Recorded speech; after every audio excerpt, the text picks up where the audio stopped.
ত্রয়োদশ জাতীয় সংসদ নির্বাচন সামনে রেখে বিএনপির বিপরীতে ইসলামপন্থী দলগুলোর মধ্যে একটা সমঝোতায় যাওয়ার তৎপরতা চলছে। সব আসনে একক প্রার্থী দেওয়া এবং ভোটের প্রতিদ্বন্দ্বিতায় বিএনপির বিকল্প শক্তি হিসেবে দাঁড়ানোর লক্ষ্যে জামায়াতে ইসলামী ও ইসলামী আন্দোলনের পাশাপাশি আরও কিছু দল সক্রিয় রয়েছে। শুক্রবার প্রথম আলোর এক রিপোর্টে এইসব কথা বলা হয়েছে।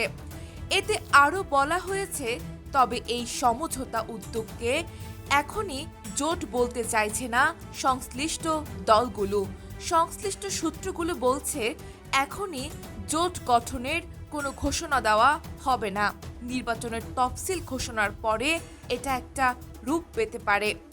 এই প্রক্রিয়ার সঙ্গে জাতীয় নাগরিক পার্টি এনসিপি কতটা যুক্ত হবে সেটা এখনো পরিষ্কার নয়। দলটির সঙ্গে সংস্কার সংক্রান্ত বিভিন্ন বিষয়ে এক ধরনের মতৈক্য আছে ইসলামী আন্দোলন ও জামায়াতের সঙ্গে।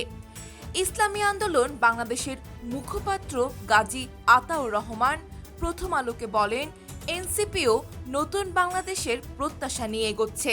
তাদের সঙ্গে আমাদের বোঝাপড়া আছে। নতুন করে ফ্যাসিস্ট না আসুক, সেটি তারাও চায়।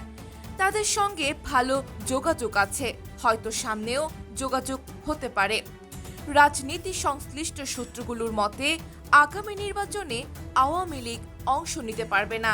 এটা ধরে নিয়েই ইসলামপন্থী ও মধ্যপন্থী দলগুলো বিএনপির সঙ্গে প্রতিদ্বন্দ্বিতায় নামতে চাচ্ছে।